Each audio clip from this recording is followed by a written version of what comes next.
Oh, herzlich willkommen. Wir fahren gerade dort weiter, wo wir aufgehört haben. Wir tun jetzt hier mit dem zusammen ein bisschen patrouillieren. Unser Rathaus. Ziemlich groß, was? Ah ja, merci, dass du es mir gezeigt hast. Der Vogt und seine Knechte leben hier. Und der Maestro Protonotarius. Also noch schnell heute der ein bisschen... Schreiber. Ja, Schneider. Und der Okay. Kerker.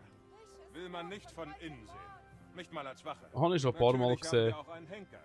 Aber der wohnt nicht in der Stadt. Wäre unpassend, denkst du nicht auch? Ja. Er wohnt beim Galgenberg. Auf der anderen Seite des Baches. Ja, ich weiss. Ich weiss, wo das ist. Dieser Pranger wurde im Herbst aufgestellt. Und 2 sind da bereits vermodert. Hier Okay. wohnt der Schwertschmied. Kann ich auch mal etwas sagen? Oder ist nur jetzt so die ganze Zeit? Ich würde gerne noch ein bisschen weiterfahren mit der Geschichte vom Wenzel. So grundsätzlich. Teufel ist hier los? Sieh mal nach, Heinrich. Wenn nicht zur Kirche, dann scher dich zu deinen Leuten. Ich will dich hier nicht haben. Hey, Kollege.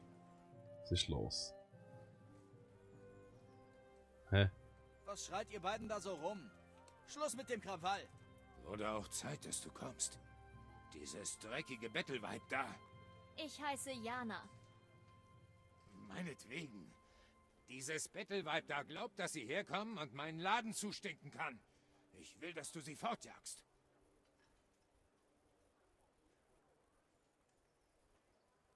Wow, okay, jetzt wird's interessant. Inwiefern belästigt sie dich, Meister? Was ist das Problem? Das ist mein Laden und ich dulde keine Bettler auf meiner Schwelle. Schick sie auf den Marktplatz. Dort ist sie keinem im Weg und es gibt genug Leute, die sie anbetteln kann. Musst du da betteln? Musst du ausgerechnet hier sitzen? Ja, muss ich. Warum? Die Leute jagen mich fort, ganz gleich, wo ich sitz. Kann nicht Tag und Nacht rumwandeln.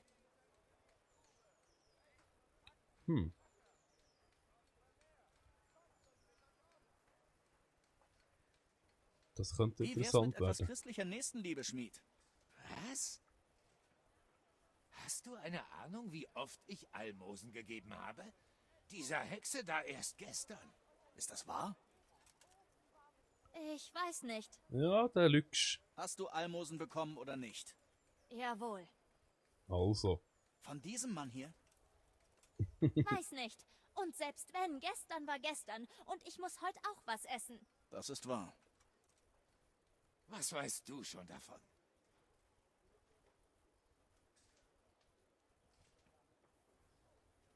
Ah, Scheiße. Du kannst mir mal kreuzweise, ich glaube, das schaffe ich nicht. Ich glaube, da komme ich nicht rauf, das ist auch besser als ich. Ich gebe der Bettlerin einen Groschen und mit dem hat sich's dann. Hier, Jana. Nimm das und geh deiner Wege. Ja, danke. Ich gehe sofort. Jetzt sofort. Gott segne dich, Heinrich. Und was, wenn sie morgen wiederkommt? Gibst du ihr dann mehr? Du machst einen Fehler. Gibst du ihnen einmal was, wirst du sie nicht mehr los. Wenn du das sagst. Ja, das interessiert mich doch etwa kaum. Bist du zufrieden mit mir, Kollege? Habe ich das gut gemacht? Sag? Jetzt sag doch etwas. Jetzt schnurrst du mir die ganze Zeit die Ohren voll. Hallo? Habe ich das gut gemacht? Hey? Ja, okay. Deine alten Nachbarn leben jetzt hier. Ist zwar ein ziemliches Drecksloch, aber trotzdem solltet ihr Herrn Hanusch dankbar sein. Wäre es nach den Städtern gegangen, wärt ihr nicht mal in die Nähe der Stadtmauern gekommen. Die Leute stehen nun nicht mehr so zu ihm wie zuvor. Ein paar Tölpel fordern sogar, dass Herr Hanusch das Lehen endlich dem jungen Herrn, Hans Kapon, übergibt. Hey, Hans Vater, der alte Jeschke, Gott hab ihn selig, hatte das Lehen inne, bis er ein Greis war. Was zum Teufel? Setzte er sich zur Ruhe. Schweige beim In Hören. Mähren, dann im Himmel. Herr Hanusch verwaltet das Lehen, bis Herr Hans mündig wird. Okay. Sie sind irgendwie verwandt. Hatten denselben Urgroßvater oder so. Es kommt die Super, ja. Zeit, in der das Gut weitergereicht werden muss. Sowas endet oft in Reibereien. Hoffentlich bleibt uns das erspart. Das glaube ich nicht.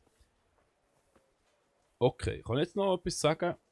Eben Machtkämpfe innerhalb der Familie Wenzels. Und zwar ist es so gewesen, dass in der Luxemburger Dynastie Machtkämpfe sind ausgebrochen. Und zwar durch sein Cousin, also der Wenzel, sein Cousin Jobst von Mähren angefacht. Am 8. Mai 1384 ist der Wenzel von den Vertretern vom Adels vom Könighof gefangen genommen worden. der König hat man dann in Prag festgesetzt und Jobst hat seine Verwaltung übernommen. Also über die Verwaltung übernommen. Zu Marktzeiten sieht er viel besser aus. Das ist wieder noch ein Dann ist er Lieren. bis zum Brechen gefüllt, mit Leuten von überall her. Ja.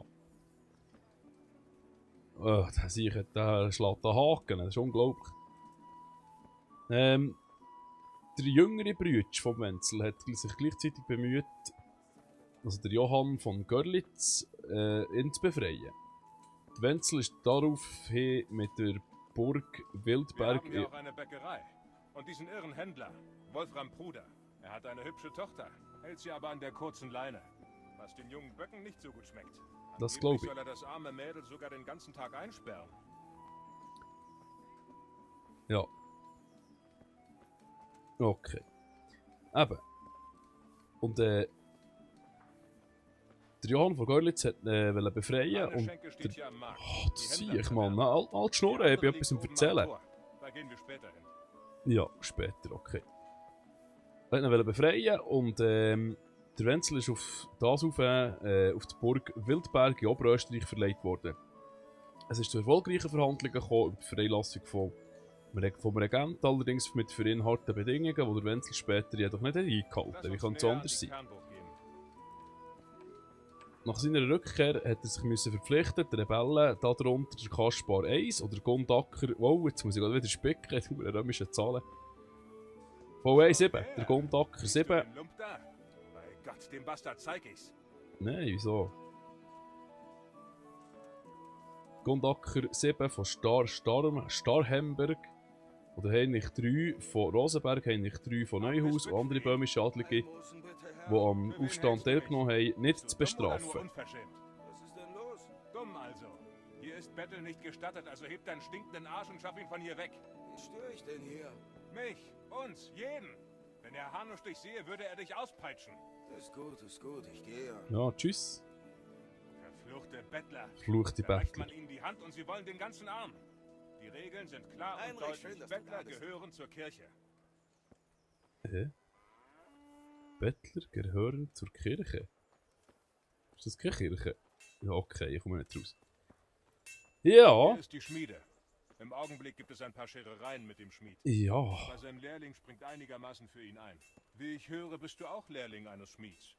Ihr könntet, wenn nötig, helfen, oder? Ihr? Wen meinst du damit? Dich Nee. und deinen Meister oder Vater. Wer dich ausgebildet hat. Ja. Was ist denn? Mein Vater war der Meisterschmied. Er wurde in Skalitz getötet. Ah, tut mir leid. Wusste ich nicht. Ja. Danke. Mir auch. Mein Papa starb auch kürzlich. Ihn raffte das hohe Alter dahin. Ist nicht dasselbe. Aber ich kann etwas mitfühlen. Okay. Jetzt hätte ich gerne noch meine Sache da fertig erzählen. Doch eben. Also eben. Er hat nicht dürfen bestrafen, die Leute, die geholfen haben, den Aufstand anzuzetteln gegen ihn. 1394 hat Jobst von Mähren, das führende Mitglied vom böhmischen Adel, nach Prag eingeladen. Darunter der Heinrich von Rosenberg auf Krumau. Bringst du so auf die Tür? Der Heinrich, der Das Ältere von Parteienheer ist Neuhaus. recht groß. Selbstredend hat es hier in der Stadt seinen Ursprung. Und erstreckt sich entlang der Sarsau bis Ja. nach Kohelnitz. Ja. Dann sind da der Galgenberg und viele abgelegene Höfe rundherum. Neuhof, Merhujet, Meister Smil kümmert sich um Herrn Hanuschs Stelle. Ja. Er ist mit Abstand sein bester Vasall. Für einen Neuankömmling ist das alles etwas kompliziert, nehme ich an. Nee. Dieser Herr hier, dieser Herr da, diese Ausnahme hier, die andere dort, Ausnahmen von Ausnahmen, Recht auf halbe Sachen und so weiter. Aber das ist geil, Würde das ein sehe ich Jahr da. dauern, sich Das darauf ist geil, einen das Reim sehe zu ich. machen. Können wir jetzt mal bleiben Der stehen? Turm Ne? hier war Oh, damals so du. groß, als ich ein Knirps war. Herr Hanusch ließ ihn ausbauen und machte daraus eine Rüstkammer. So kann ich meine Zuschauer nicht befriedigen mit meinen Geschichten. Aber, Mähren hat, der Jobst von Mähren hat 1394 Mitglieder eingeladen nach Prag, und zwar eben der Heinrich von Rosenberg auf Krumau, Heinrich der Ältere von Neuhaus, Brenneck von Fels und Schwiehau, Otto der Ältere von Bergau, Heinrich Berka von Duba auf Hornstein, Wilhelm von Landstein, Jan Michalek Smikalovic Anam Lade Boleslavi, Bocek 2, hey, Lantan von Podierbrat oder Boresch, Ist dann nochmal Boresch. Boresch der 9. von Riesenburg und der Jüngere. Am 5. Mai 1394 haben sie Gott sei mit dir, Benesch. Wie geht's? eine gemeinsame Erklärung gegen den König, also gegen Wenzel, Der nicht veröffentlicht. hier bei dir sein? Ja, ist noch nicht aufgetaucht. Ah, verstehe. Na, wo könnte der sich nur Ja, rumtreiben? jetzt müssen wir dann noch suchen. Du weißt nicht, hm? Lass mich dir etwas sagen. Wenn der Vogt rausfindet, dass Moy mir faulenzt, steckt er tief in der Scheiße. Du als sein Freund willst das doch nicht, oder? Nein? Es wäre also besser, wenn ich das in die Hand nehme, ja? Ja, schätze schon. Also, wo steckt er? In der Schenke. Hatte Durst, also... Ginge auf ein Bier. Wir wissen doch, wie das läuft. Komm, Heinrich, suchen wir diesen Müßiggänger. Und du bringst ihn dann besser zur Vernunft. Verstanden. Wow, jetzt musst du nicht... Wow, wow, wow. Wow, okay. Jetzt ist er wirklich ein bisschen ruhig. Also ist schon wieder... Okay, gut. Ja, wir fahren dann in der nächsten Folge weiter, weil es ist gerade ein knapper. Kollege! Was läuft mit dir? Was treibst du hier, wenn du am Tor sein solltest? Beweg deinen Arsch und bewach das Tor. Ich... Schweig und beweg dich. Hast Glück, dass ich dich gefunden habe und nicht der Vogt. Oder gar Hauptmann Bernhard. Was? So, Hü, mach vorwärts, du Faule. Ja, Heinrich. Lass uns was trinken. Was?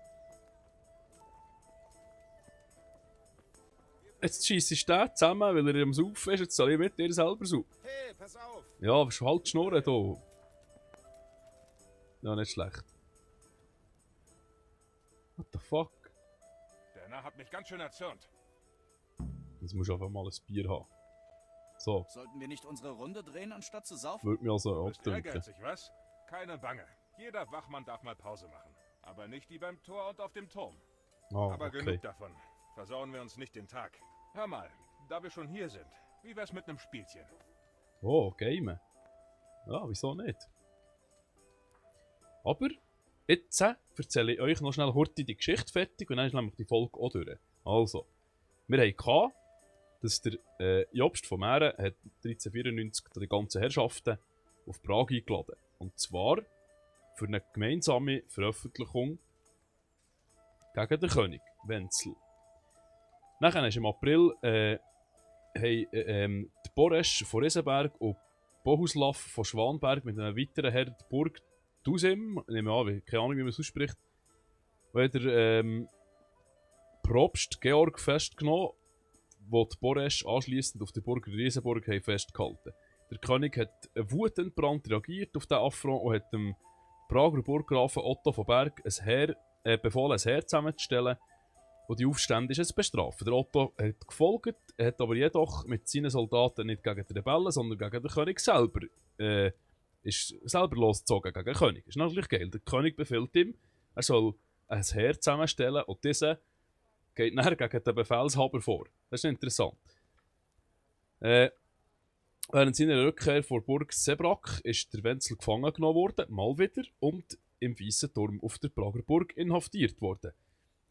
Der Wenzel ist näher gezwungen worden, sein Cousin, der Markgraf Jobst, zum Hauptmann vom Böhmischen Reich, also Königreich zu nennen, und ihm haben sich dann weitere böhmische Aristokraten angeschlossen. Auf der Seite vom Wenzel hat sich jedoch sein Bruder Johann von Görlitz geschlagen, der in Kottenberg eine Armee zusammengestellt hat. Die Rebellen haben sich dann daraufhin mit dem König nach Südböhmen zurückgezogen. Zwischen beiden Lagern ist ein erbitterter Krieg entbrannt. Johann hat die Höfe und die Ländereien von den Rosenberger plündern lassen und hat Bad Budweis besetzt, also Budweis besetzt. Ich weiß nicht, ob es mit dem Bier einen Zusammenhang hat, das kann sein. Am 30. Juni 1394 hat man einen Frieden geschlossen und der Wenzel ist wieder entlassen worden. So, das wäre so viel zu diesem Abschnitt. Das geht noch weiter, das Abschnitt. Das tue ich euch aber in der nächsten Folge versuchen zu erklären. Ich hoffe, es gefällt euch, wenn ich ein bisschen etwas für den Hintergrund da für das Spiel auch noch ein bisschen etwas tue. Es ist gewünscht worden und mir macht es Spass. Ich finde das sehr interessant. Da lernt man ein bisschen auch über die anderen Kulturen und im gesamten europäischen Raum ein bisschen mehr über die Geschichte und nicht nur über die Schweizer Geschichte, obwohl ich die Hälfte der Schweizer Geschichte auch nicht weiss. Wir kennen die normalen Schlachten, die es jemand gegeben hat, aber das war dann auch schon alles gewesen. Jawohl, mit einem Spiel, da bin ich sofort dabei, aber das machen wir in der nächsten Folge. Ich wünsche euch, merci vielmals, denkt daran, die Sachen zu teilen auf Facebook. Als erstes anzeigen, dass ihr ja auch nichts verpasst. Merci vielmals, seid ihr da gewesen. Auf Wiedersehen zusammen. Dankeschön. Tschüss, tschüss.